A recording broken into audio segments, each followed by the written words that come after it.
अभी तो खबर कर्नाटक की सरकार से है जहां कांग्रेस की सरकार है और वहां एक बार फिर मुख्यमंत्री बदलने की चर्चाओं ने जोर पकड़ लिया है। ये भी सीजनल हो गया है, हर थोड़े दिनों में आता है फिर चला जाता है, आता है फिर चला जाता है। डीके शिव कुमार तो पता नहीं अब उन्होंने जोशी उच्ची को दिखाया कि नहीं दिखाया कि बार बार दिल्ली आने का कोई मतलब भी है कि नहीं है, लेकिन वो दिल्ली आ रहे हैं। कांग्रेस आलाकमान ने इनफैक्ट दोनों को, सिद्धरमैया को और deputy CM DK Shivakumar, दोनों को दिल्ली बुला लिया गया है। कल सुबह 11 बजे कांग्रेस अध्यक्ष मल्लिकार्जुन खड़गे के घर पर इनकी मीटिंग होगी। हालांकि अभी यह साफ नहीं है कि सिद्धरमैया और डीके शिव कुमार एक साथ खड़गे से मिलेंगे या फिर इन दोनों से अलग अलग मुलाकात की जाएगी। सीएम सिद्धरमैया आज शाम 7 बजे की स्पेशल फ्लाइट से दिल्ली आ रहे हैं और कर्नाटक में सरकार बनने के वक्त से ही सिद्धरमैया और डीके शिव कुमार के बीच में मुख्यमंत्री की कुर्सी को लेकर के एक रस्साकशी चल रही है।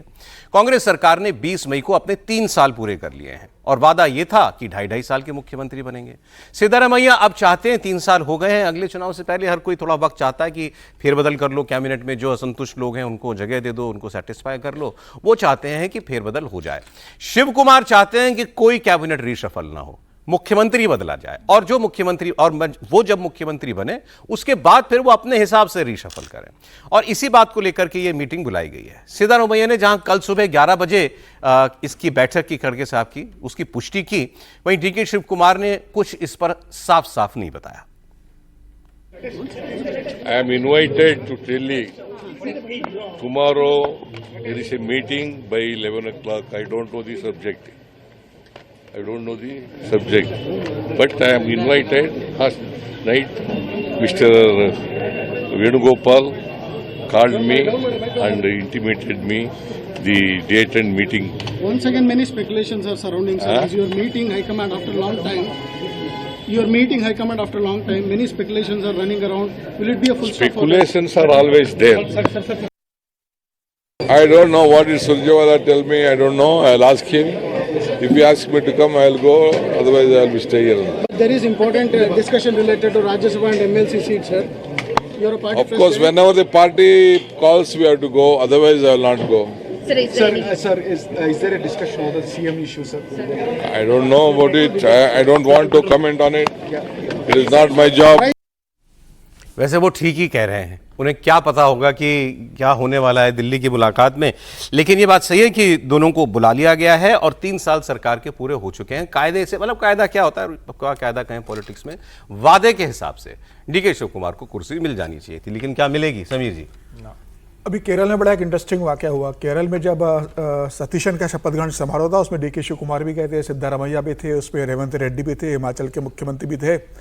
रेवंत रेड्डी से डीके शिव कुमार मिले, गले मिले, हाथ मिलाया और फिर उनसे कहते कि भाई भी कर्नाटक भी आना है शपथ ग्रहण समारोह में। तो रेवंत रेड्डी जोर से हंस दिए। वहाँ सुक्कू साहब खड़े थे, वो भी हंस दिए वहाँ पर। अब ये खबर वहाँ से स्टेज पर ही सिद्धरमैया को खबर लगी है, केसी वेणुगोपाल को भी वहाँ लगा कि डीके शिव कुमार ने ऐसा कहा है। तो वहाँ ये चल रहा था कि भाई डीके शिव कुमार मजाक कर रहे हैं, लेकिन ये लग रहा है कि वो मजाक नहीं था। शायद डीके शिव कुमार ये मान के चल रहे थे कि भाई अब केरल में तो आपने कर दिया, तो अब सभी मुख्यमंत्री को एक बार फिर मेरे शपथ ग्रहण में आना होगा। तो हो सकता है ये होने वाला हो। अब 34 तो मंत्री ऑलरेडी कैबिनेट के 34 ही रह सकते हैं वहाँ पे, तो रिशफल तो मुझे लगता होगा नहीं। तो हम भी हंस दिए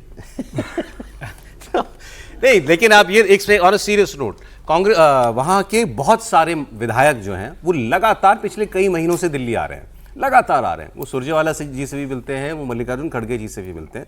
सुरजेवाला जी दरअसल वो वहाँ के इंचार्ज हैं, प्रभारी हैं।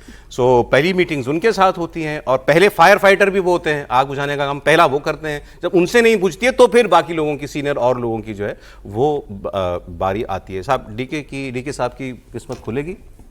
देखिए, बहुत समय से इंतजार कर रहे हैं वो, और ये बात चल रही थी क्योंकि अब जिस तरह से एक तो सिद्धरमैया साहब ने बोला कि they have called me up and they have invited me, but they have not told me why. they have not told me. तो उसको वैसे तो समन करना कहते हैं। उन्होंने कहा इनवाइटेड।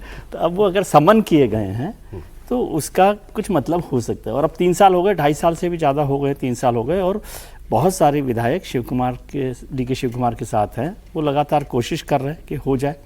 यदि अब भी नहीं करते कांग्रेस लीडरशिप, खड़गे साहब या राहुल जी, तो मुझे लगता है और मुश्किल होगी। जो आपने शुरू में कहा था कि मोदी सरकार जाएगी कि नहीं जाएगी, इस सरकार को बचाए रखने पर थोड़ा ज़्यादा ध्यान देना चाहिए कि कैसे ये सरकार, हालांकि सरकार जाने की संभावना कम है। सब लोग देखिए, डीके शिव कुमार भी खाटी कांग्रेसी, वो कहीं नहीं जा रहे है ना, और सिद्धरमैया भी कहीं जाने वाले नहीं हैं। लेकिन अब लगता है कि चुनाव से पहले यदि डीके शिव कुमार को ये मिल जाए, कांग्रेस लीडरशिप ऐसा सोच रही हो, जैसे सतीशन के साथ हुआ। सतीशन वाला फैसला भी बड़ा फैसला था ना, भले ही हम लोगों को लगता हो, लेकिन वो हो गया है। और राजस्थान मध्य प्रदेश उनके पास है। यदि अब राजस्थान मध्य प्रदेश को ध्यान में रखते हुए और केरल को ध्यान में रखते हुए भी नहीं फैसला किया गया, तो कहा नहीं जा सकता कांग्रेस के लिए। सर, इसमें आपको गांधी परिवार का लेकिन मुझे संभावना लगती है कि जोड़ना है, एक लाइन जोड़ देता हूँ सर। कल भारतीय जनता पार्टी के राष्ट्रीय अध्यक्ष नितिन नवीन कर्नाटका में ही थे, येदियुरप्पा जी के घर हुआ, पार्टी संगठन की बैठक बनवाएंगे, तो उसमें येदियुरप्पा जी ने उनसे कहा कि भाई जो चल रहा है कांग्रेस के अंदर उसको लेकर, तो उन्होंने कहा कि भाई सरकार तो ये अपने आप हारेगी बुरी तरीके से, हमें कुछ नहीं करना है, हमें सिर्फ चुनाव का इंतजार करना है 2028 का, हम पूर्ण बहुमत की सरकार बनाने जा रहे हैं, इनको आपस में लड़ने दीजिए। आप कुछ कह रहे थे?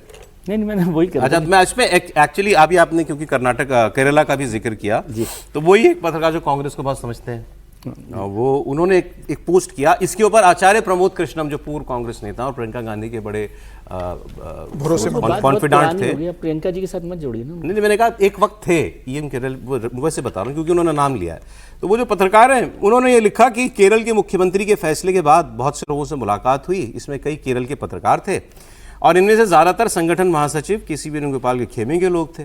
और केरल में केसी वेणुगोपाल के लोगों के बीच आम चर्चा ये है कि मुख्यमंत्री की लड़ाई में राहुल गांधी ने उनकी पीठ में और प्रियंका गांधी ने छाती में छुरा मारा। और इस पर प्रमोद कृष्णम जी लिखते हैं, हिसाब काफी पुराना था, मौका मिलते ही पीजी ने चुकता कर लिया। मतलब प्रियंका गांधी ने चुकता कर लिया हिसाब, किससे? केसी वेणुगोपाल से, सतीशन को मुख्यमंत्री बना करके। यहां भी यही दोनों प्लेयर हैं, प्रियंका गांधी और राहुल गांधी। सोनिया गांधी जी तो चले, वो हेड ऑफ द फैमिली हैं, लेकिन सोनिया गांधी का आश्वासन था डीके शिव कुमार को, और प्रियंका गांधी भी इनके पक्ष में है, राहुल गांधी सिद्धरामैया के पक्ष में है। लेकिन वहां तो किसी को वेणुगोपाल के खिलाफ कह लीजिए या सतीशन के पक्ष में, दोनों एक हो गए, राहुल और प्रियंका। यहां क्या रोल होगा उनका, त्रिपाठी जी? नहीं, एक तो ये कि अगर राहुल गांधी का ये हाल है तो राहुल गांधी को फिर भ्रम फैलाना बंद कर देना चाहिए। पार्टी में बदलाव करेंगे, सुधार बड़े करेंगे, चेंजेज करेंगे, हम लड़ाई लड़ रहे हैं, मोदी को हटा देंगे। तो अगर राहुल गांधी की ये स्थिति नहीं है कि वो कुछ कर पा रहे हैं, तो फिर उनको ये भ्रम पहले तो दूर करना चाहिए। दूसरा, प्रियंका गांधी वाड्रा अगर इस तरह की स्थिति में है कि किसी को मुख्यमंत्री बनने से रोक पा रही हैं, तो फिर मुझे लगता है उन्हें थोड़ा एफर्ट अपने लिए भी लेना चाहिए, क्योंकि दूसरों को तो ठीक है रोक ले रही हैं, अपने लिए थोड़ा एफर्ट लेना चाहिए, क्योंकि उनकी भूमिका अभी तक तय नहीं हो पाई है, लंबा समय हो गया। और हमें तो वो याद है जब गुजरात में अधिवेशन हुआ था तो लोगों ने कहा कि ये गांधी जी के उस ऐतिहासिक जो अधिवेशन था उसकी याद दिला रहा है, और पता चला उसमें प्रियंका समर्थक लोग पहुंचे ही नहीं थे। गुजरात के अधिवेशन की बात कर रहा हूं।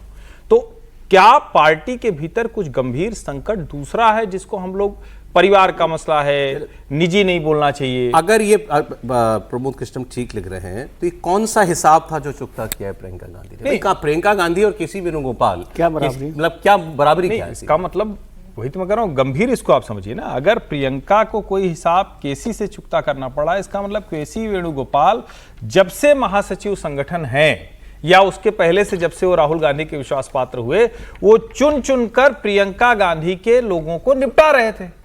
राजनीति में और कुछ तो होता नहीं है। इसका मतलब ये हुआ कि अगर केसी वेणुगोपाल प्रियंका के लोगों को निपटा रहे थे और प्रियंका कुछ नहीं कर पा रही थी, या अंत में कहें जिसको कहे कि सारा फैसला भैया ही ले रहे थे, तो भैया जो करता है सब ठीक ही करता है।